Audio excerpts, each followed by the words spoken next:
Hello everyone.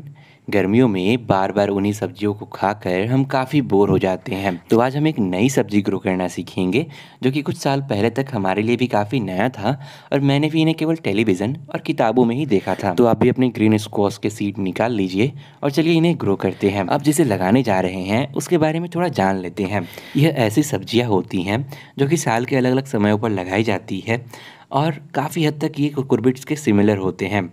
हमारे India में खास तौर पे साउथ इंडिया में ये काफ़ी ज़्यादा पसंद किए जाते हैं और काफ़ी अलग अलग तरीक़ों से इनका इस्तेमाल खाने में किया जाता है। स्क्वैश ना दो तरह के होते हैं।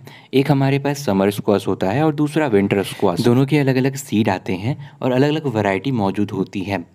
स्क्वैश के अंदर भी दो तरह की खास वैरायटी होती है, एक जिसमें झाड़ी बनती है और दूसरी जिसमें बेल बनती है। तो अभी तक आपको स्क्वैश के बारे में काफ़ी आइडिया मिल गया होगा कि भैया स्क्वैश का जो प्लांट होता है ना, ये काफ़ी हद तक खीरे के प्लांट की तरह या फिर कद्दू के प्लांट की तरह होता है जो कि कुकुरबिट्स होते हैं। और हाँ, जुकीनी अगर आपने देखा हो या फिर नहीं देखा हो तो आप गूगल कर लेना।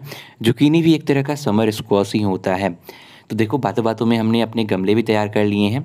तो अब बारी है सीड लगाने की। मिट्टी की बात करें तो मिट्टी के लिए हमने अपनी नॉर्मल गार्डन सॉइल ली है, साथ में कोकोपीट बराबर मात्रा में और थोड़ा सा हमने कंपोस्ट लिया है। तीनों को अच्छे से मिक्स करने के बाद छोटे छोटे गमलों में हमने इन्हें फिल कर लिया है और उसमें अच्छे से वाटरिंग कर लिया है। अब अगर आपके पास शुरुआत से ही बड़े गमले मौजूद हैं तो आपको इस तरह से सीडलिंग करने की कोई ज़रूरत नहीं है। फिलहाल मेरे पास कोई भी बड़ा गमला मौजूद नहीं था, इसलिए मैंने इनकी सीडलिंग तैयार करना ही सही समझा। तो हमने यहाँ पर गमलों में पानी दे दिया है। अब हम इसमें एक छोटा सा होल बनाएंगे और अपने सीड को इसके अंदर दबा देंगे। सीड को आप 1/2 इंच से लेकर 1 इंच की गहराई तक लगा सकते हैं। बस ध्यान रखना है कि मिट्टी आपकी सॉफ्ट होनी चाहिए, मुलायम होनी चाहिए, इसके अंदर सीड दबना नहीं चाहिए। तो कुछ इस तरह के सीड होते हैं, ये काफ़ी हद तक आपको पम्पकिन यानी कोहड़े के सीड की तरह दिखते हैं। इनके अंदर भी एक पॉइंटेड एंड होता है, नुकीला हिस्सा होता है और दूसरा फ्लैट एंड होता है। तो जो नुकीला वाला एंड है ना, उसे मिट्टी के अंदर आपको दबाना है। सीड लगाने के बाद आपको इसे ऊपर से हल्का और मिट्टी से कवर करना है और आपको हल्का सा सावर कर देना है। तो बस हमारे सीड लग गए हैं। समर स्क्वैश के सीड ना हम गर्मियों में कभी भी लगा सकते हैं। हालांकि स्प्रिंग सीजन से लेकर बरसात के पहले तक का मौसम काफ़ी सही होता है। बरसात और ओवर वाटरिंग को ध्यान में रखते हुए हम अपने सीड्स बरसात के मौसम में भी ग्रो कर सकते हैं। और हाँ, अगर आपके पास शुरू से ही बड़े गमले मौजूद हैं तो आप मिनिमम 15 इंच के गमले में आप अपने सीड लगा सकते हैं। 15 से लेकर 24 इंच के जो गमले होते हैं या फिर जो ग्रो बैग्स होती हैं, इनके लिए काफ़ी सूटेबल होते हैं। एक गमले में आपको एक प्लांट रखना है।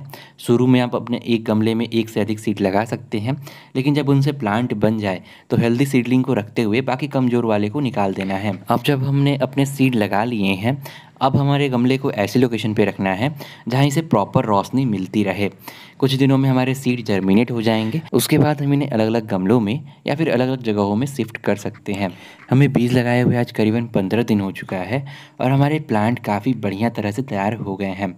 हमारे जो स्क्वैश के सैपलिंग है ना, ये काफ़ी बड़े हो गए हैं और इस छोटे से गमले में लगे होने के कारण इनकी ग्रोथ भी थोड़ी रुक रही है। तो अभी काफ़ी सही समय है इन्हें ट्रांसप्लांट करने का। हमारे सीड जब जर्मिनेट हो गए थे तो उसके बाद से हमने इन्हें धीरे धीरे करके फुल सनलाइट में रखना शुरू कर दिया था। और अभी बात करें ना, तो हमारे सैपलिंग फुल सनलाइट में रखे रहते हैं। बस इनकी मिट्टी में हम मॉइस्चर मेंटेन करके रखते हैं और बाकी जो कीड़े मकोड़े हैं इनसे इन्हें प्रोटेक्ट करके रखते हैं। तो फिलहाल हम इनके लिए मिट्टी तैयार कर लेते हैं और फिर हम इन्हें अलग अलग पॉली बैग में या फिर गमलों में ट्रांसप्लांट कर देंगे। स्क्वैश के जो प्लांट होते हैं ना, इनकी बड़ी सी फाइब्रस रूट बनती है जो कि मिट्टी में चारों तरफ फैल जाती है। इसलिए इनके लिए आपको बड़े से बड़े गमले का इस्तेमाल करना है। स्क्वैश के लिए आप मिनिमम 15 इंच का गमला सेलेक्ट कर सकते हैं।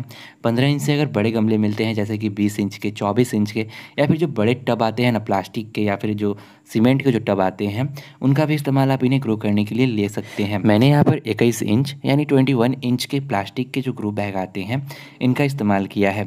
इनके अंदर प्रॉपर ड्रेनेज होल बने हुए हैं और इसके अंदर हमने ऑलरेडी मिट्टी फिल कर लिया है। अब स्क्वैश को ग्रो करते समय ना आपको ध्यान रखना है कि स्क्वैश को अच्छे न्यूट्रिएंट्स की ज़रूरत होती है।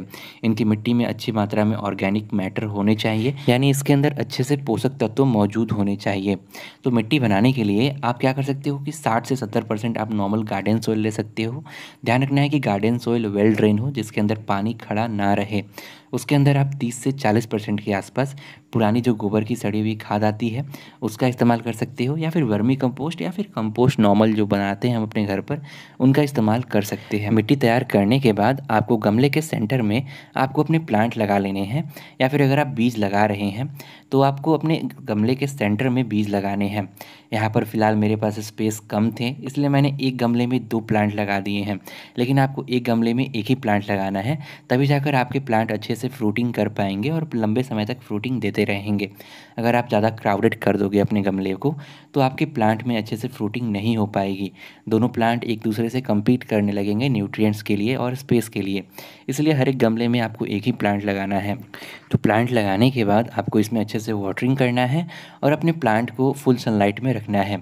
कुछ दिनों में आपके प्लांट मिट्टी में स्टेबल हो जाएंगे, अपनी ग्रोथ फिर से शुरू कर लेंगे और आपके प्लांट काफ़ी बढ़िया तरीके से ग्रो करना स्टार्ट कर देंगे। बीज लगाए आज करीबन 40 दिन हो चुका है और आप देखिए हमारे प्लांट काफ़ी बढ़िया तरीके से ग्रो कर रहे हैं। पहला पॉलीबैग जो आप देख रहे हैं ना, इसके अंदर हमने वाटरमेलन के सीड लगाए थे। इनसे भी हमारे प्लांट तैयार हो गए हैं और काफ़ी बढ़िया तरीके से ग्रो कर रहे हैं। इसके जस्ट बगल में हमारे पास जो स्क्वाश के प्लांट हमने ट्रांसप्लांट किए थे, इनके प्लांट लगे हुए हैं। ये भी काफ़ी बड़े हो गए हैं और अपनी ग्रोथ स्टार्ट कर चुके हैं। जो हमारे पास वाइन वाले प्लांट हो गए, जैसे कि कुकुरबिट के प्लांट हो गए, इनके लिए हमने यहाँ पर नेट का भी इस्तेमाल किया है ताकि हम इसके ऊपर इन्हें आराम से क्लाइंब करा सकें।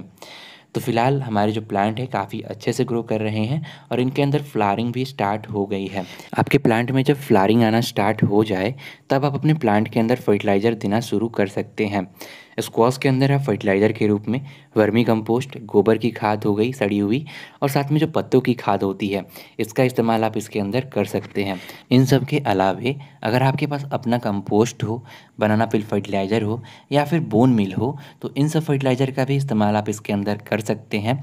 काफ़ी बढ़िया रिजल्ट मिलता है। इन सभी फर्टिलाइज़र को हर एक 15 से 20 दिन में एक बार आपको अपने प्लांट के ऊपर देना है। फर्टिलाइज़र देने के साथ ही आप इसके ऊपर एडिशनल मिट्टी भी डाल सकते हैं और अपने प्लांट को साइडों से सपोर्ट दे सकते हैं ताकि आपका प्लांट अच्छे से ग्रोथ करता रहे। हमारे पास जो स्क्वाश के प्लांट होते हैं ना, जब ये ग्रोथ कर रहे होते हैं तो उस टाइम पर इसके ऊपर कई सारे पेस्ट अटैक करते हैं।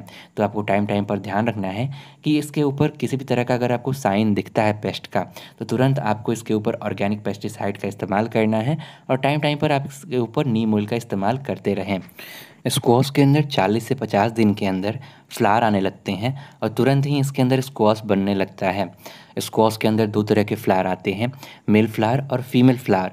मेल फ्लावर जो होते हैं ना, इनकी डंठल थोड़ी लंबी होती है और पतली होती है। वहीं जो फीमेल फ्लावर होते हैं, इनका जो डंठल होता है ये थोड़ा मोटा होता है और राउंड शेप का होता है। वहीं पर जाकर हमारा बाद में स्क्वाश लगता है और धीरे धीरे करके हमारा स्क्वाश बड़ा हो जाता है। बीज लगाए आज करीबन 70 दिन हो चुके हैं और हमारे प्लांट काफ़ी बड़े हो गए हैं। हमारे प्लांट के ऊपर कई सारे स्क्वाश लगे हैं छोटे छोटे, और एक स्क्वाश हमारा बड़ा भी हो गया है। हमने एक ही गमले में 2 प्लांट लगा दिए थे, इस कारण से हमारे प्लांट की ग्रोथ थोड़ी रुक गई है, बाकी सब बढ़िया हैं। हमारे जो स्क्वाश के प्लांट हैं ना, इनके अंदर कई छोटे छोटे स्क्वाश भी लगे हुए हैं, इस कारण से हमारे प्लांट की ओवरऑल ग्रोथ भी थोड़ी रुक गई है। जो गमले में स्क्वाश हम लगाते हैं, इनके अंदर एक जो मेजर प्रॉब्लम होती है ना, इनमें क्या होता है कि एक बार में कई सारे स्क्वाश लग जाते हैं। ऐसे में इनके अंदर न्यूट्रिएंट्स सर्कुलेट होने लगता है हर एक स्क्वाश के अंदर, और किसी भी स्क्वाश को प्रॉपर न्यूट्रिएंट्स नहीं मिल पाता है। ऐसे में सारे के सारे हमारे फल झड़ने लगते हैं और सारे फल ख़राब हो जाते हैं। तो ऐसे में क्या करना है कि आपको खुद से सेलेक्ट करना है, जो भी स्क्वाश आपको हेल्दी लगे उनमें से 1 से 2 स्क्वाश आपको रखने हैं, बाकी को तोड़कर हटा देना है। इस तरह से आपके स्क्वाश अच्छे से ग्रो कर पाएंगे और आपका पौधा भी अच्छे से ग्रोथ कर पाएगा। अब बात करें हार्वेस्टिंग की, तो स्क्वाश के अंदर हार्वेस्टिंग हम काफ़ी शुरुआती दौर से कर सकते हैं।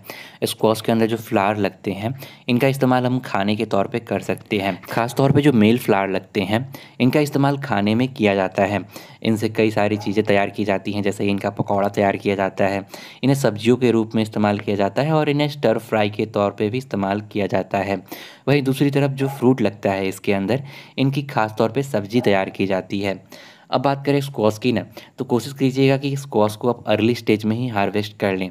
जैसे जैसे आपका स्क्वाश मैच्योर होने लगता है, इसकी स्किन हार्ड होने लगती है और इसका टेस्ट थोड़ा फेड होने लगता है, इसलिए कोशिश कीजिएगा कि अर्ली स्टेज में ही आप स्क्वाश को हार्वेस्ट कर लें। हर एक बार स्क्वाश को हार्वेस्ट करने के बाद आप इसके अंदर प्रॉपर न्यूट्रिएंट्स दीजिए, फर्टिलाइज़र डालिए और थोड़ी सी एक्स्ट्रा मिट्टी डालिए ताकि आपके प्लांट को सपोर्ट मिल सके। तो अगर आप गर्मियों के शुरुआत में अपने स्क्वाश के प्लांट लगाते हो तो पूरी गर्मी भर आप इनसे अच्छे से स्क्वाश हार्वेस्ट कर सकते हैं। बस आपको इनकी अच्छे से केयर करनी है और इनके अंदर टाइम टाइम पर फर्टिलाइज़र और पानी देते रहना है। एक बात का और ध्यान रखना है कि जब पानी आप इसके अंदर दो ना मिट्टी में, तो प्लांट के ऊपर आपको पानी नहीं देना है, प्लांट के नीचे यानी डायरेक्ट मिट्टी में आपको पानी देना है। अक्सर जब हम इसके ऊपर पानी देते हैं तो कई बार फंगल अटैक इसके ऊपर आ जाता है, इसलिए पानी आपको हमेशा मिट्टी में देना है। और अगर आपको फंगस का कोई इसके ऊपर साइन दिखता है देन आप फंगिसाइड का इस्तेमाल कीजिए और तुरंत अपने प्लांट को ट्रीट कीजिए। इसके बाद जो आपके स्क्वाश के प्लांट है ना, काफ़ी अच्छे से ग्रोथ करते रहेंगे और टाइम टाइम पर इसके अंदर स्क्वाश भी लगता रहेगा। स्क्वाश की जो मिट्टी है इसके अंदर आपको हमेशा हल्का सा मॉइस्चर मेंटेन करके रखना है और कोशिश करना है कि इसकी मिट्टी प्रॉपर कभी भी ड्राई ना हो, मिट्टी में हल्का सा मॉइस्चर हमेशा मेंटेन रहे, इस बात का ध्यान रखें। स्क्वाश को हार्वेस्ट करना काफ़ी इजी होता है। इसे आप इसके डंठल के साथ तोड़कर काफ़ी दिनों तक स्टोर करके भी रख सकते हैं। आमतौर पे जो गर्मियों के स्क्वाश होते हैं जिनकी स्किन पतली होती है, इन्हें फ्रीज़र में आप 1 से 2 हफ्ते तक स्टोर करके रख सकते हैं। वहीं जो सर्दियों के स्क्वाश होते हैं इन्हें आप काफ़ी लंबे टाइम तक, कई महीनों तक इन्हें स्टोर करके रख सकते हैं। बाकी अगर आपने भी कभी अपने यहाँ पर ग्रीन स्क्वाश के प्लांट ग्रो किए हो, इनकी सब्ज़ी बनाई हो, तो आप हमें कमेंट में ज़रूर बताइएगा इसकी सब्ज़ी का टेस्ट कैसा लगा और इनको आपके यहाँ पर किस लोकल नाम से जाना जाता है। फिलहाल इस वीडियो में इतना ही। मेरा नाम है सौरभ। वीडियो आपको कैसा लगा नीचे कमेंट में ज़रूर बताइएगा और हाँ, चैनल पर नए हो तो आपको पता है क्या करना है। बाय।